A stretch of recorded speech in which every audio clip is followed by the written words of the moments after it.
Okay, today we are very happy to have Bonita Eloise Ford.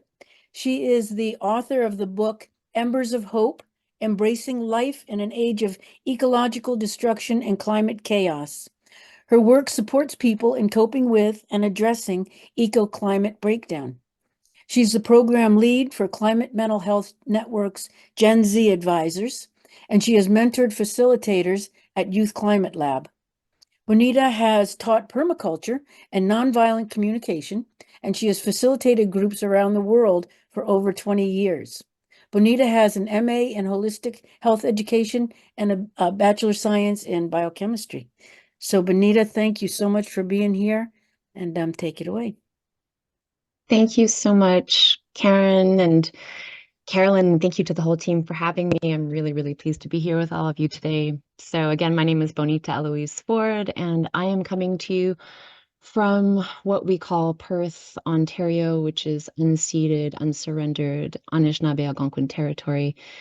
And I was just so touched by that first video that was shared because I've been walking for the water for the last 3 years. So I've been part of an Anishinaabe ceremony led by a grandmother, and this year will be my 4th year doing that walk. And so I was just really touched by this reminder of the importance of connecting with traditional knowledge, traditional ways of caretaking the land and being in relationship with the land and with the water and with the life around us. And so that is a tangent. I'm not going down that rabbit hole right now. So I'm here today to speak with you about the connections between climate and mental health. And so I want to start with a quick grounding activity. I'm going to show you our Gen Z mental health film. It's a short 8-minute film. We'll look at our climate emotions wheel. I'll give a quick overview of the issue of climate mental health and our work as Climate Mental Health Network, and then we'll have some time for some chatting at the end. So I just invite all of us to take a moment to either close our eyes or just to have a gentle gaze. And let's just tune into the breath right now. So just feeling the in-breath coming into the body and the out-breath leaving the body. And focusing on the out-breath. So with each exhalation, inviting the body to relax a little bit more. So just inhaling naturally, exhaling, and inviting the body to soften and surrender a little more to the sensation of gravity. So inhaling and exhaling into that connection with the ground beneath us. And so we're just imagining or sensing as if we had roots growing down through the soles of our feet or through the base of our spines, a connection with Mother Earth beneath us. So just inhaling gently and exhaling, relaxing, surrendering to gravity. And with that exhale, really connecting with the earth below. And just taking 3 gentle breaths like that in your own time, focusing with the exhalation on that sense of groundedness.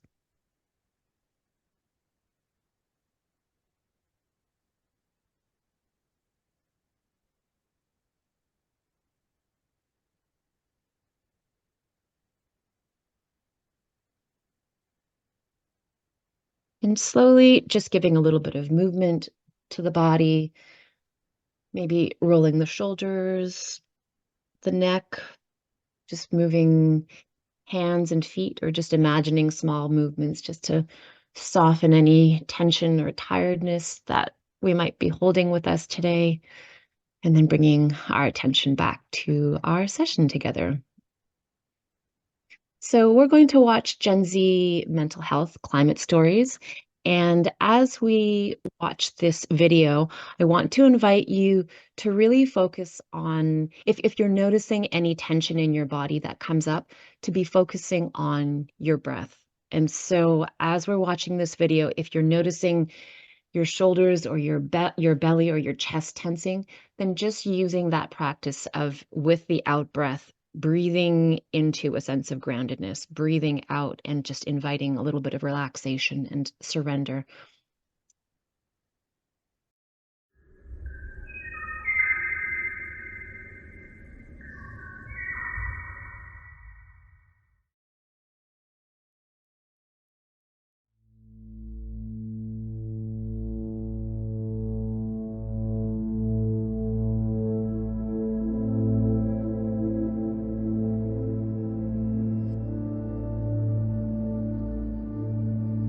So last year, the UN described the current climate crisis as a code red for humanity. I'm really concerned about the future of the children being born today, essentially.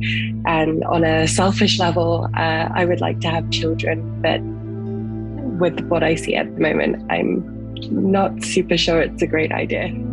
I've always wanted to be a mom, and I feel like my desire or want to be a mother is being slowly ripped away from me the older I get, so that's really upsetting. I can't morally justify raising a child in a planet that's literally on fire. My generation will not get to grow old or enjoy the different stages and experiences that life has to offer. Things that are predictable and have been predictable for a very long time are being ignored. So just not having a future in general is a pretty scary idea to grasp at 17. Is there going to be a natural disaster that devastates my home? Are we going to have food shortages? Will I get left behind? Will my family get left behind? My biggest fear related to climate change is that we are actually on track to lose it all.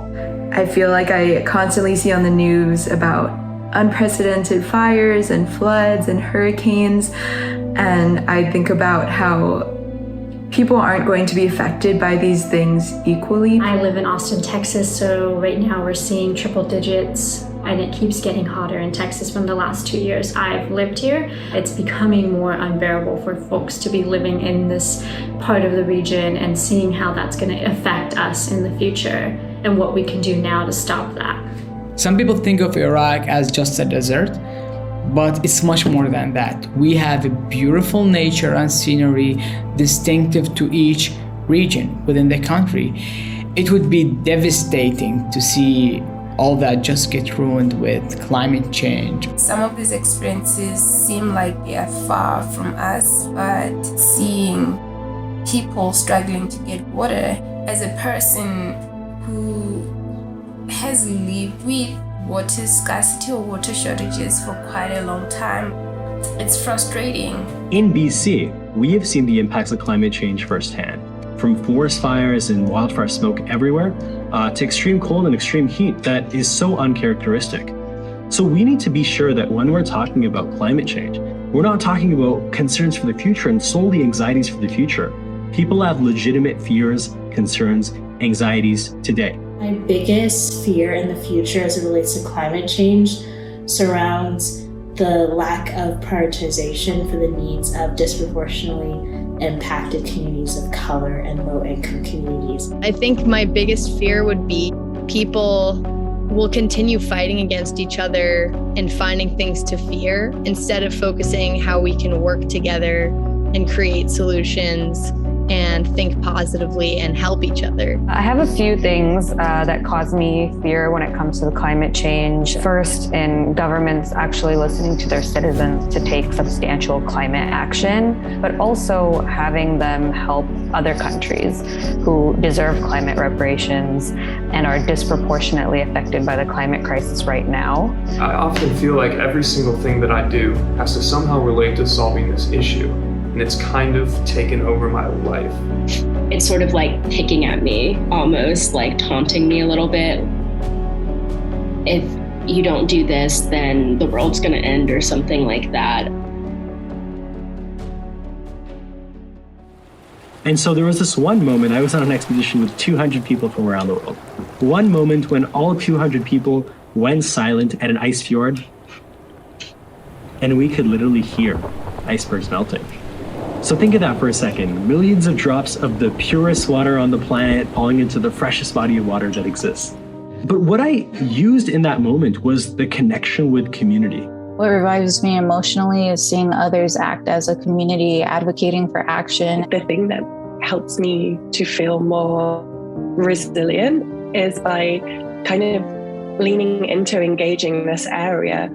All of us are connected. We don't need to take more for ourselves than anyone else. We have to change society and we have to do something different. I find that I am most fulfilled when I am serving others and advocating for communities who have not been granted resources and a visible platform to discuss their ideas. Having those communities, those networks of support has been the ultimate form of resilience building, emotionally and mentally for me, and being able to also take what I've learned in my experiences and share them with other people. That's really what being human is all about, and we're all going through this together. Climate change is happening to everyone, so being able to talk to others about it, really that's what I think we all need right now. People in communities already know what their problems are and what solutions they need. So kind of like, giving people the confidence and power to solve their own problems. I think that's what, also fosters emotional resilience for people and communities. And I think that's what I would really need at the moment, honestly. Yeah, that's what I would need. Creating hope for myself and really involving myself in the climate movement in a way that's celebrating my heritage and the plethora of sustainability practices that are in a lot of our ancestral knowledge. I think that's something that I kind of took in terms of the way I wanted to affect the sustainability space. And this really gave me a sense of belonging and a sense of purpose when it came to the climate movement. Taking action is our only option that we have to save this planet. And I think that the younger generation, including myself, can take the lead on this relevant initiative.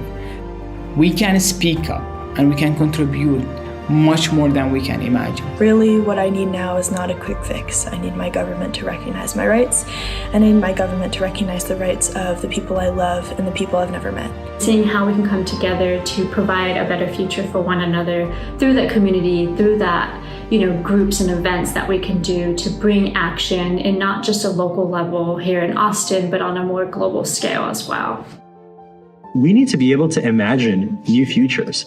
We need to be able to imagine futures and reimagine ways that we can exist and be in this world beyond the American dream, beyond the confines that already exist. It actually feels like I am being a part of saving the planet, and that really makes a person happy, and that's what makes me happy.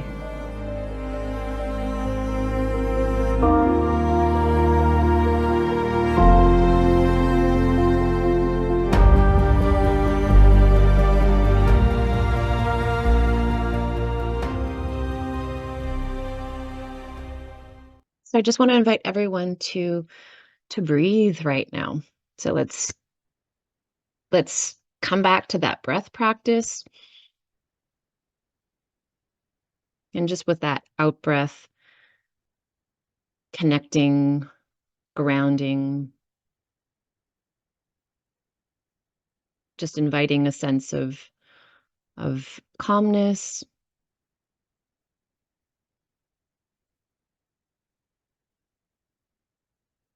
Just really connecting with ourselves in this moment.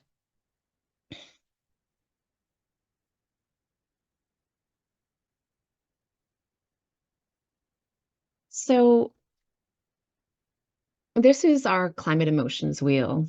And when I am working with youth and also with adults, I think it's really important to give people the words to help articulate the very natural and healthy emotions that are coming up in them as we are all trying to grapple with this global crisis. I try to give people tools to help us better cope with our internal, emotional, mental states, and then also to give space to connect with one another in community, to really deepen our relationships and to empower the work that we are doing as communities, and to really uplift and to scale up the solutions that already exist. And so the climate emotions wheel, I invite you to look at the wheel, and when you think for yourself of the film that we just watched, what is one emotion that you're noticing for yourself right now? So even through the breath practice, even with the invitation to ground our bodies, to just soften our nervous systems, I'm noticing for myself a little bit of sadness that rises up in me when I think about the climate. And so I invite you to look at the climate emotions wheel and choose one emotion that you're noticing for yourself in this moment, and please put that in the chat. So what emotion are you noticing as you consider the film that we just watched and the climate crisis in general? So in the chat, some of the feelings that are coming up: frustration, sadness, empathy, frustration, opportunity, hope, sadness. Yeah, so a lot of different feelings.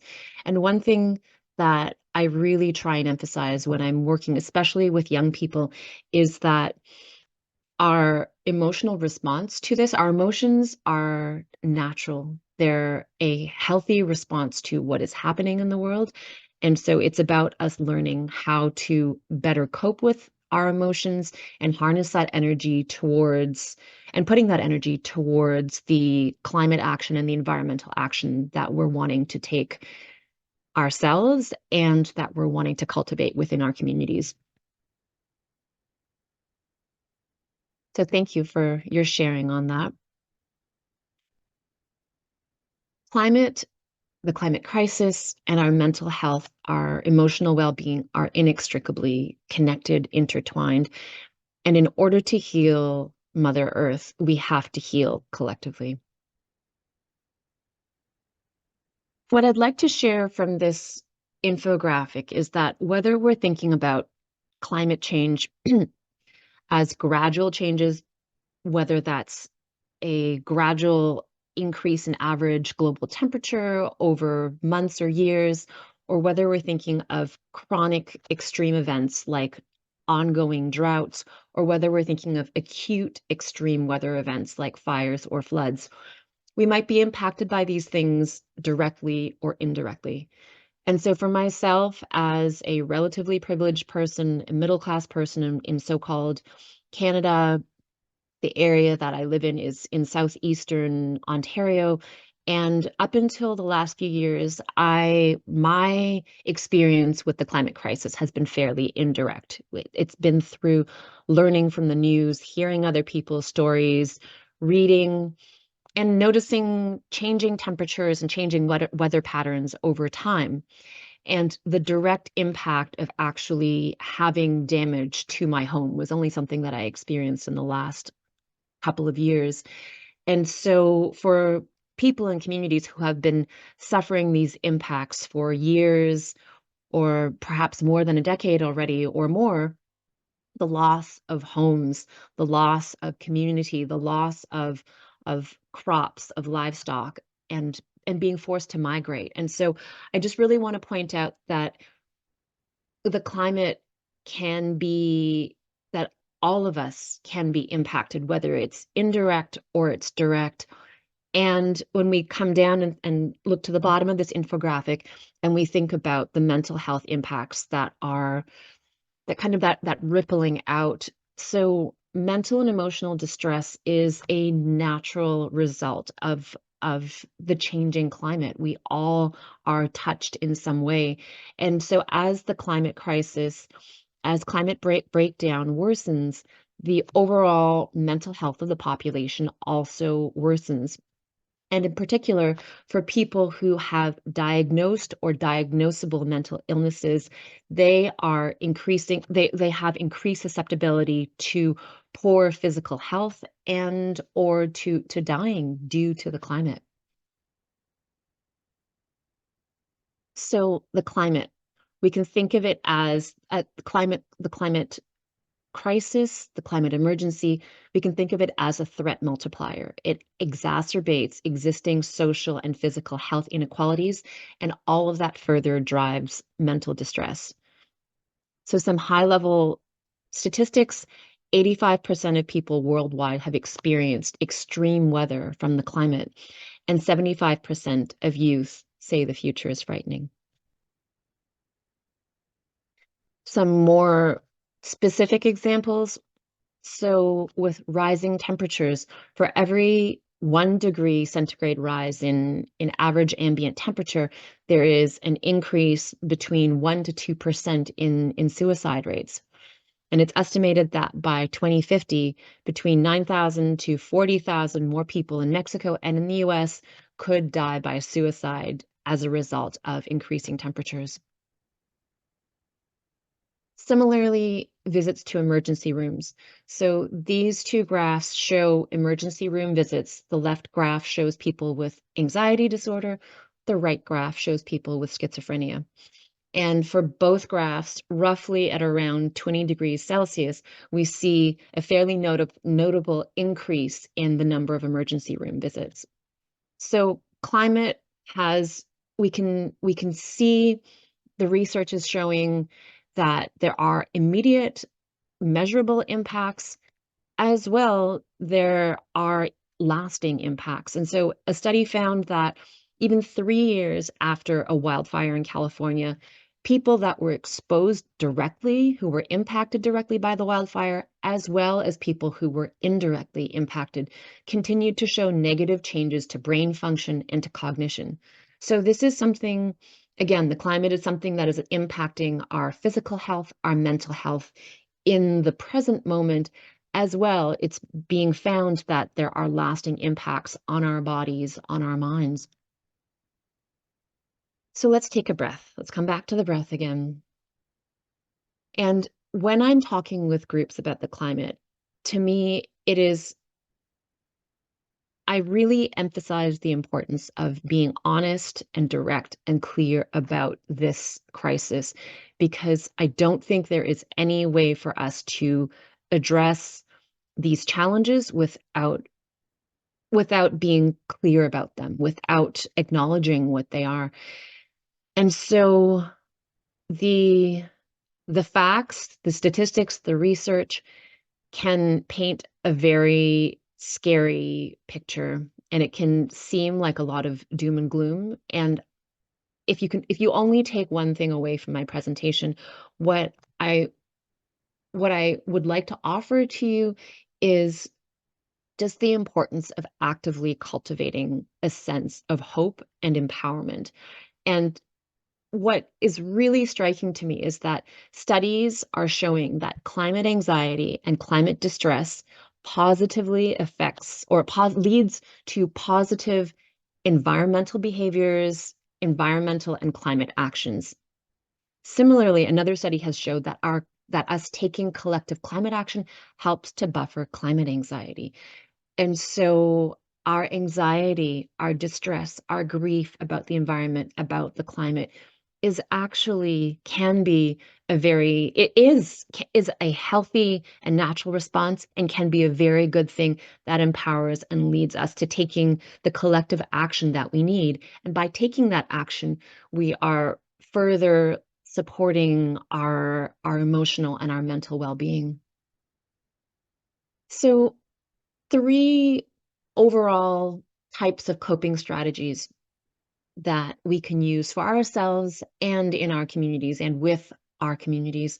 So problem-focused coping. This is acknowledging the problem and taking action to address the problem. And so, as I mentioned in the previous slide, just this importance between taking action to buffer our climate anxiety, and that our climate distress spurs us into taking action.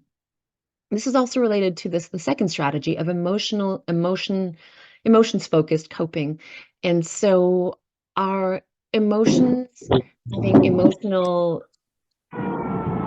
having the tools to deal with our emotional responses to this crisis. So we looked earlier at the climate emotions wheel, having words to articulate it, having spaces to share and process, having communities with which we can build, create mutual support, and those communities also supporting our and growing the impact of our climate actions. So again, the emotional coping as well as the problem-focused coping are connected. And then lastly, meaning-focused coping. So us just learning to reframe the story, learning to reframe, to have a different lens to what we are, to the information that we are receiving. And so similarly, in that previous slide, yes, the facts are scary. The realities that many people around the world are facing currently and will face in the next decade, these are scary, painful realities. And yet, how can we reframe that? And so again, that reframe of our anxiety, our distress, or one possible and very useful reframe that I find, that our anxiety, our climate distress leads us to action. That we really like to really use that, that leverage point to really to harness that internal response to the injustices that our capitalist colonial systems are creating in our world, in our living communities, and harnessing that sense of, whether, as people voiced earlier in the chat, our frustration, our sadness, our anger, our hopelessness, really, really connecting with the energy under that and finding that as a way to reframe the actions that we need to take collectively. So a little bit about Climate Mental Health Network. Our work focuses on supporting young people through the climate crisis, and we reach youth through reaching youth directly, through supporting teachers and parents. Our work is primarily based in the United States, and our international work is through local partners. We have 3 main program areas. So our Gen Z program, which I am the lead for. So we have a Gen Z advisors cohort as well as public Gen Z programming. And we will be developing a digital platform to support Gen Zers in better coping with their climate emotions. Our K-12 educators program. So this fall, we'll be launching an intervention pilot with middle school teachers in the United States. And this is based on focus groups and surveys with teachers in 2023. Our parents program. So we've had focus groups with 100 parents throughout the United States. And we will be developing in-person programming to support parents. And finally, I really want to point you to our resources. So we have a growing library of free resources developed by Climate Mental Health Networks, advisors, and contributors. These resources are for youth and for adults. They're available in English and Spanish, and they're all licensed under Creative Commons. The Climate Emotions Wheel, which you saw earlier, is currently available in 11 languages with 4 more translations coming soon. And it's being used in schools, libraries, and workplaces worldwide. And for example, it's even being used in UN schools in Nigeria with the version that was translated into Hausa. And the Gen Z film, which you saw earlier, it is currently available in 5 languages and will be streaming online for free soon. So please do stay connected with us. We would love to hear from you. We would love to explore further opportunities for collaboration. So definitely check out our website, climatementalhealth.net. And if you want to check out the resources, the link is here towards the bottom. So it's climatementalhealth.net/resources for all of those downloadable resources. Follow us on Instagram, find us on LinkedIn, and I would love to connect a little bit more with folks who are in the room, just reflections, questions. I would love to open this up to the community. Oh, Bonita, you were fantastic. That was just absolutely marvelous. Thank you, Karen. Yeah, I'm so impressed with you and your organization. And yeah,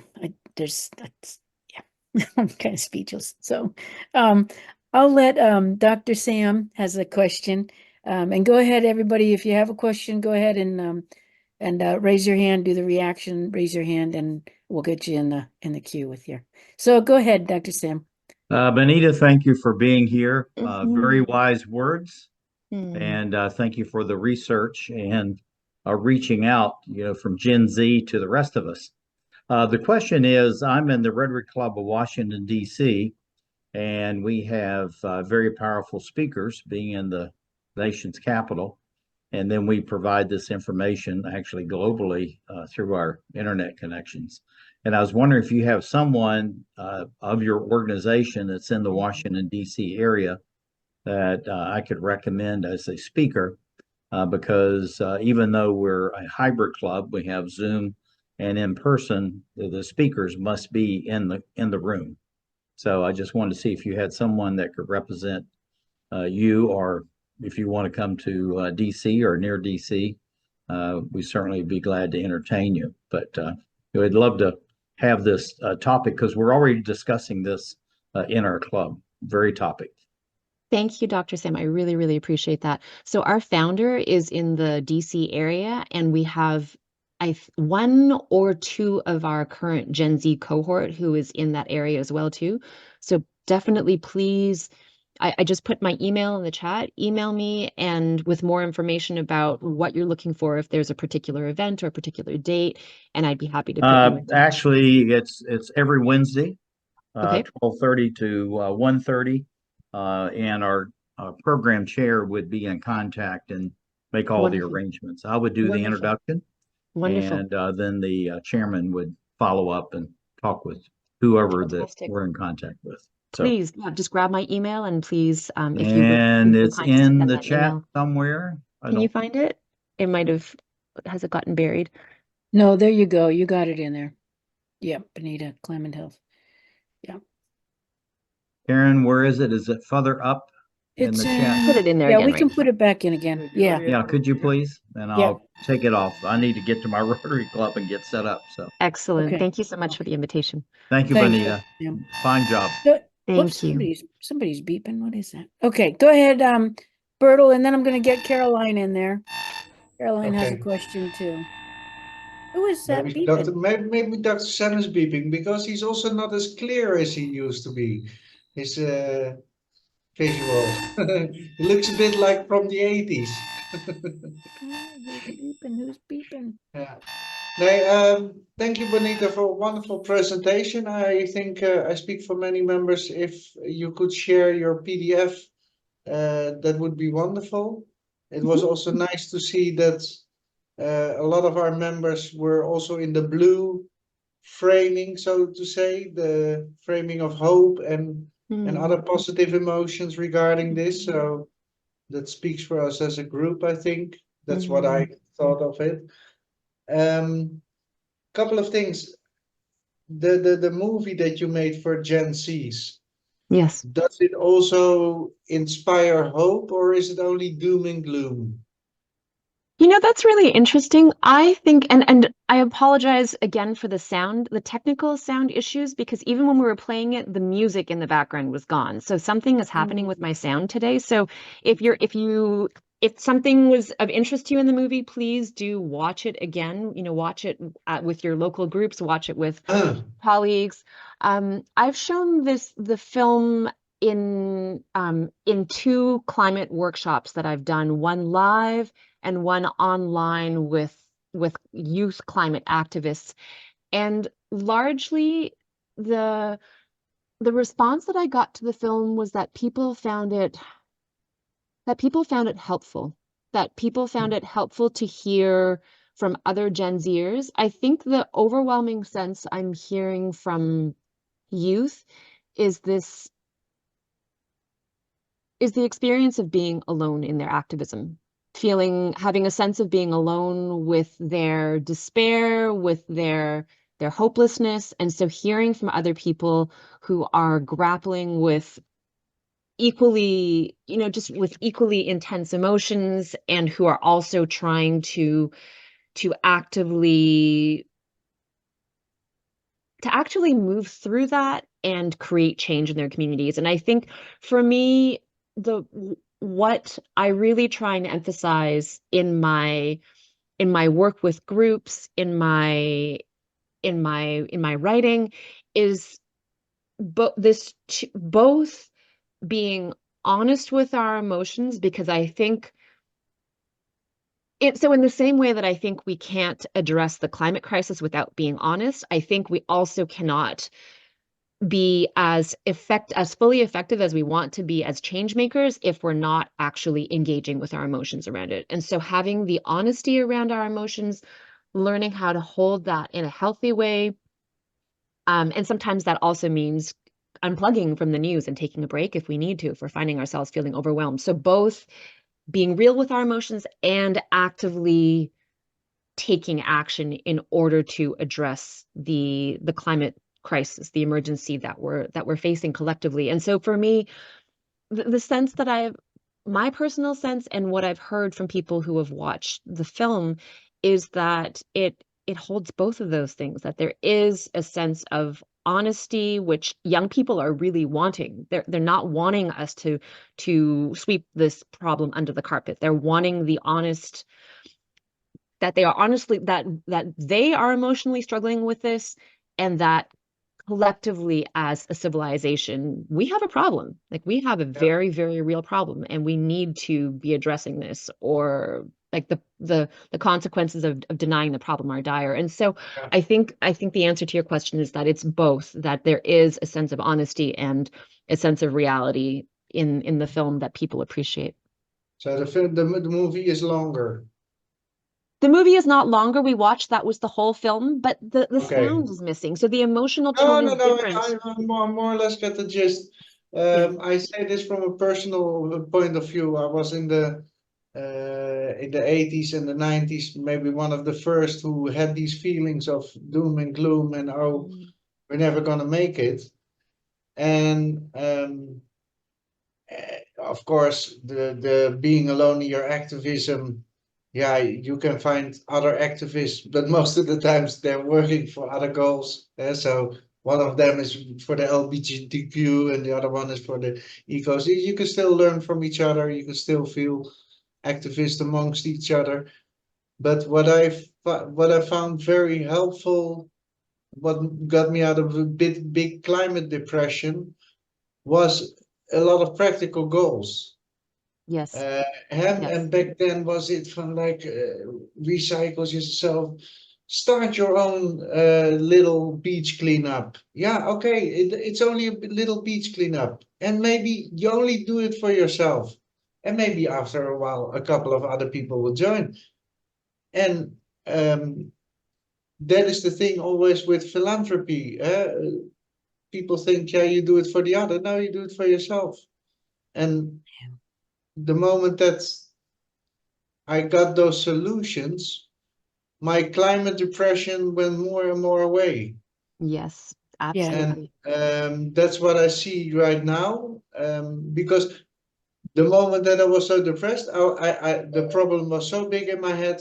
I didn't want to do anything. I didn't want to help Greenpeace. I didn't want to donate. I thought, like what some people in your movie were saying, for like, oh, we're the first generation that is not going to make it till we're 80. And now I'm 20 years later, and I'm I'm sorry to like, interrupt you. Sorry, I'm just noticing the time, and there are 4 other people with their hands raised. Yeah. I know. I was thinking, Bertle, I'm sorry to interrupt. No, that's No okay. I problem. was going to try to get him off, but Bertle was a Thank good you. talker. I did notice, Bonita, I did notice in what Bertle was saying that your film does show that beginning the fear, but then you do go into where students, the Gen Zers do say that helping other people and doing projects is what helps them. So Bertle, I think for adults and young people, it's the same thing. Getting out there and doing stuff really helps. But yeah, go ahead. And there were some requests in the chat, so I would be happy to share the slides with Karen and the link to the film, and I'll ask Karen to send that out to everyone that's registered. Yep. So Do that. Rajendra, Yep. Go ahead, Raj. I don't know if I pronounced your name correctly. Raj, sorry. yeah, we just say Raj. Rajendra. So first I wish the best wishes for World Environment Day, and I consider this is a festival for me as an environmental engineer. Fortunately, I had an opportunity today to interact with the young generation, the different strata and the people who are grown up. And the same exercise in different way I did it. And I find there is a reflection or the answer which is based on economical background, education, the urban and rural area. Now, these are the different questions you get when what you want to do and what you feel about this. So that the different answers. Somebody say afraid, somebody say fear, someone say hope. So we have to think about, we have to rationalize it, all the answers. Let me share you another experience, which is today in early morning. Being an environment day, my grandson had given me the best wishes and said, Grandpa, I want to ask the question. I said, what the question? Grandpa, you are plus 70. So what was the status 7 decades before? Where is to drink the water? I very confidently said I used to drink the water directly from rivers. And my grandson asked me, can I drink the water now directly from river? I said, no. See how the communication went further. And then I have 4 grandchildren. So they said, why I can't drink the water from the river? I say it's a polluted. He closed the eyes and asked me the question, who polluted? I say, I polluted. I was expecting answer something different. He said, Grandpa, I have a hope because you polluted, now you can purify it. That's the answer I got from the grandpa. So as you said, the youth has a lot of the hopes. They have the confidence to do it. And if we do the exercise which you explained with the youth, we can bring the change and miracles. This was really wonderful exercise. Yeah. But Thank let you, me tell Raj. you get the different answers from the different state of the people. You can't get the answer, same answer, which you say hope. Hope will not be given by one state as a rural area, urban area, richer people, poor people. They have a different way of thinking about the problem. Yes. So how to rationalize it? Yeah. Good thoughts, Raj. Thank you very much, Raj. I'd love to hear from Quanta. I think Quanta, you have your hand up. Thank you very much. I think that climate problems or some other problems are symptoms of a disease, and this disease is cancer, and cancer in terms of materialism and warfare.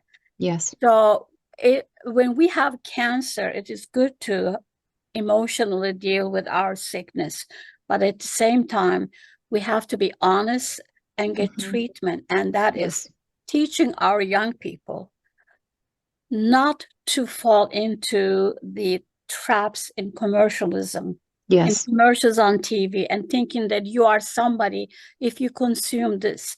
So that has to be, they have to know they have a power to make a change, not just meditating and praying and closing their eyes, but also making an impact in their own lives by reducing consumption and being wise and frugal with their resources.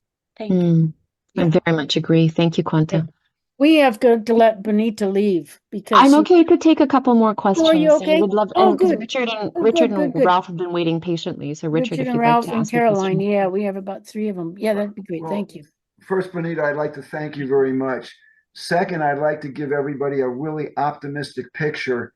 I read an article that the Pew Research did a survey of the Pacific Rim, the Asian Pacific Rim, and in Europe and in the Americas. And they surveyed people and they asked them, are you concerned about environmental impact affecting you?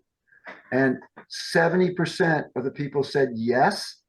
And they asked a follow-up question. They said, would you be willing to sacrifice to help the environment? And 85% of that 70% said yes, which means you have about 5.6 billion people that think like we do. So the issue is to connect them. And so I'd like to ask Bonita, how can we help you? I'm actually the mentor to the Interact program here in Scarsdale, and I'm also the chairman of our environmental committee. So I'm well positioned to take your message and distribute it. How can we help you?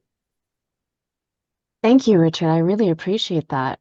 I don't even know that I have a very clear and specific ask. I know that our founder wants us to reach millions of youth across the globe, that we want to be able to grow this message and have, because and I think, what we've been really seeing in my time with Climate Mental Health Network in the last several months, I'm relatively new to the organization, and what I keep seeing is other like-minded, like-hearted organizations reaching out to us and saying, can we collaborate? Can we collaborate? Can we collaborate? What can we create together? What can we put out together?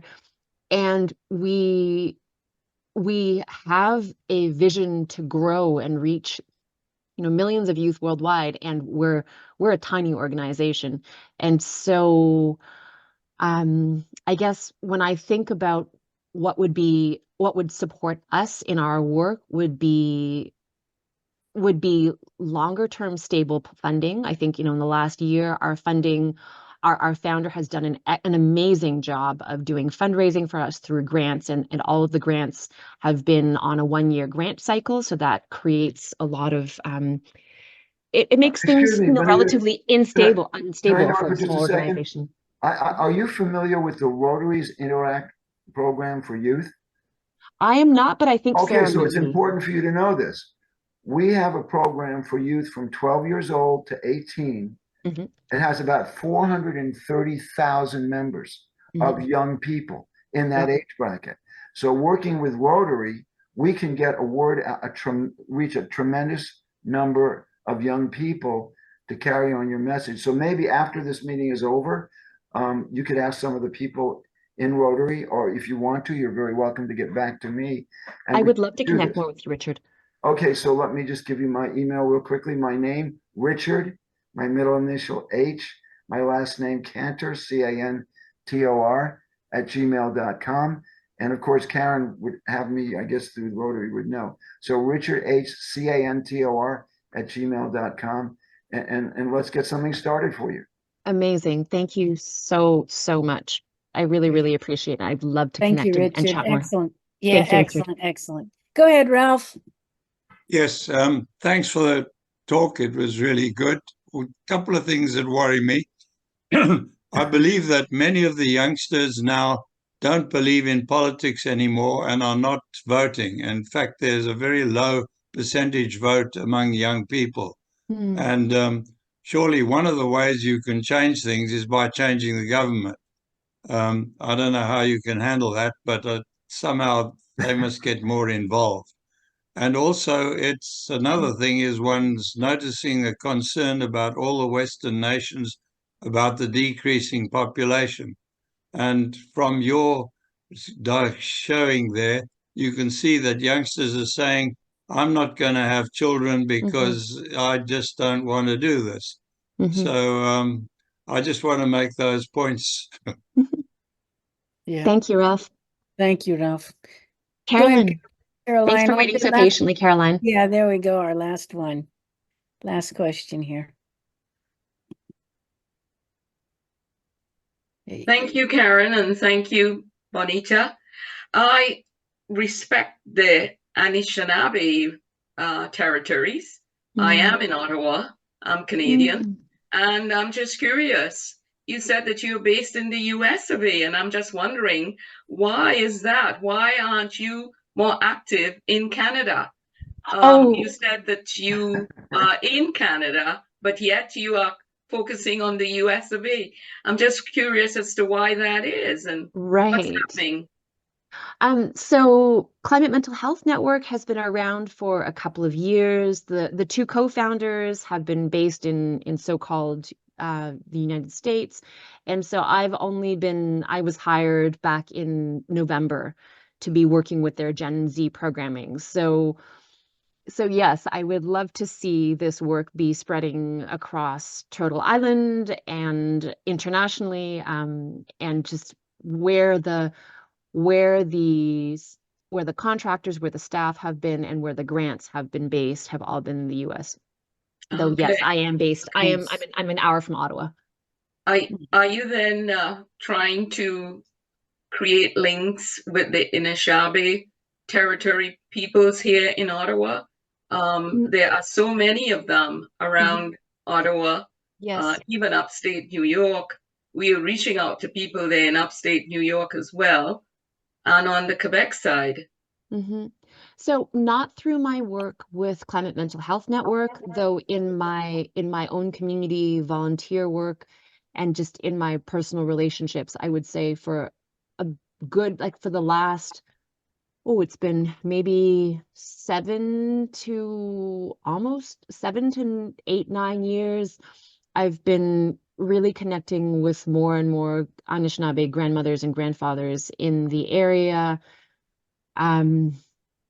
attending ceremonies as well as supporting a local neighbors group that is working around focusing on truth and reconciliation, helping to support events. So definitely it's a part of my own life and my own work, though it's not as of yet been a direct part of the mandate of Climate Mental Health Network. And I think it goes back to the earlier conversation that we had when we were chatting before this session kind of officially started, just kind of talking about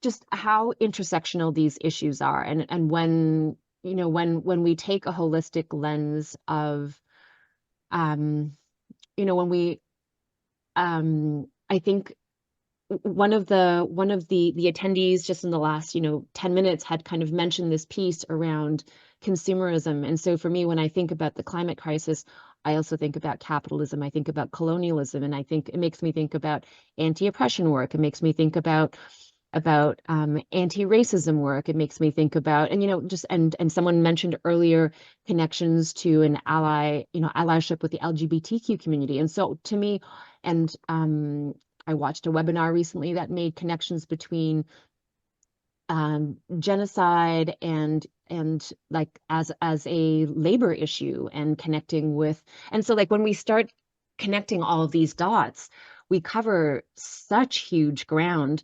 And also I think I find that as my kind of my personal challenge in this work, is seeing the bigger picture, seeing how many areas of overlap they are, and also trying in the limited hours with the limited time that I have, or that we have in this organization, to really kind of try and stay focused on what our specific vision and mandate is. So I think you're doing great work, and I encourage you, as Ralph said, please connect with Rotary and RILA. Have you heard of RILA? Rotary has a huge program in Ottawa where they bring young people to Ottawa. Hundreds of students, of young people, come to Ottawa to learn about Ottawa and the Parliament and the parliamentary process. It happens every year. Maybe you should connect with that. And it's not far away. It's within driving distance from where you are. It's all about Rotary, service above self, and doing good in the world. That's what Rotary is all about. Yes. Thank you so much, Caroline. please.